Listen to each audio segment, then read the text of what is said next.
கர்நாடக அரசு ஸ்ட்ராட்டஜியை மாத்திருக்குங்கிறத நாங்க பதிவு பண்றோம். அதாவது விவசாயிகள் விவசாய தண்ணீருங்கிற ஒரு ஸ்ட்ராட்டஜிக்காக நம்ம போராட்டிட்டு இருந்தோம். 2018 நம்ம வெற்றி பெற்றோம். அதுதான் டிஎம்சியை தமிழ்நாட்டுக்கு எவ்வளவு, கேரளாக்கு எவ்வளவு, பாண்டிச்சேரிகளும் தனியா பிரிச்சு கொடுத்து நம்மளுடைய மிகப்பெரிய வெற்றியை பெற்றோம்.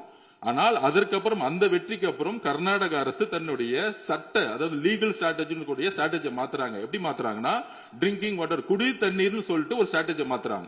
இதுதான் விவசாயிகளும் சரி நம்மளுடைய தோழர்களும் புரிந்து கொள்ள வேண்டும். ட்ரிங்கிங் வாட்டர் ஸ்ட்ராட்டஜி அப்படின்னா குடி தண்ணீர்னு வரும்பொழுது அது ஒரு அடிப்படையான ஒரு முக்கிய பாலிசியா மாறும் பொழுது உச்ச நீதிமன்றத்துக்கு அவங்க அப்படி கொண்டு போறாங்க. இந்த டேம கட்டுறதுக்கு குடி தண்ணீருக்கு தான் நான் கொண்டு போறோம், விவசாயத்துக்காக நான் கொண்டு போலன்னு சொல்லும் பொழுது அதுக்கான ஸ்ட்ராட்டஜியை நம்மளும் எடுக்கணும். அதுக்காக தான் இந்த முன்னாடி இந்த கமிட்டி ஆகட்டும், கமிஷன் ஆகட்டும், எல்லாமே விவசாயிகளுடைய வாழ்வாதாரத்துக்கும் தண்ணிக்காகவும் உருவாக்கப்பட்டது, விவசாயிகளுக்காக உருவாக்கப்பட்டது. ஆனா கர்நாடகாவுடைய ஸ்ட்ராட்டஜி குடி தண்ணீர்.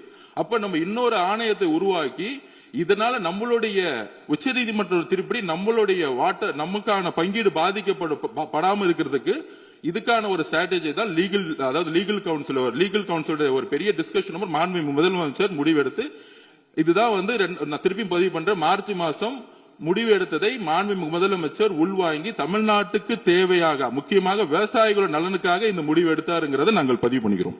மாண்புமிகு தலவாய் சுந்தரம், மாண்புமிகு பேரவைத் தலைவர்களே, மாண்புமிகு பொதுப்பணித்துறை அமைச்சர்கள் சுப்ரீம் கோர்ட்டினுடைய ஜட்ஜ்மெண்ட் ஒரு ராங் இன்டர்பிரேஷன் கொடுத்துட்டாரு. கேஸ் ஒன்றும் டிஸ்மிஸ் ஆகல, கேஸ் டிஸ்போஸ் ஆச்சு. ஏன்னா அனைத்து இந்திய அண்ணா திராவிட முன்னேற்ற கழகத்தின் சார்பாக நாங்கள் கண்டெம்ட் அப்ளிகேஷன் போட்டிருந்தோம் regarding for the Mekedatu issue. இந்த ஆர்டர்ல தெளிவா சொல்லியிருக்காரு justice Gavai last day of 25th DMK government இருக்கு சமயம். In case we find the state of Karnataka would be bound to take water is directed by the Kaveri Water Management Authority, which will be measured by the Kaveri Water Regulatory Authority, and measuring the point of the Billigundu. If the state of Karnataka fails in complying with the direction issued by this court, then it faces the risk of the committing the contempt of this court.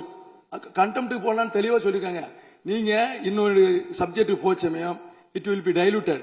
நாங்க மேகதா அணையில முதலமைச்சர் கொண்டு வந்த தீர்மானத்துக்கு நாங்க வரவேற்றோம்.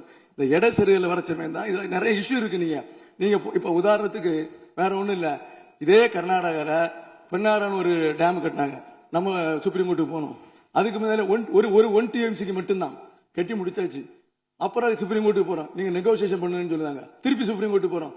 இப்போ என்ன பண்றாங்க, tribunal constitute எல்லாம் முடிஞ்ச முறை ட்ரிபுனல் கான்ஸ்டியூட் பண்ணாங்க. நீங்க ட்ரிபுனல்ல கொடுத்த ஆர்டர் சரி, சுப்ரீம் கோர்ட்ல தெளிவா ஒரு ஆர்டர் கொடுத்திருக்காங்க. Water Kaveri water management authority, Kaveri water regular authority, இந்த 2 அத்தாரிட்டி ஸ்டேட் கவர்மெண்ட் பெர்மிஷன் இல்லாம ஒரு துளி செங்கல் கூட நீங்க வைக்க முடியாது.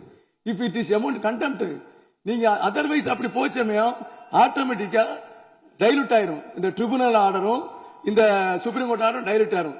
இது என்னுடைய கருத்து.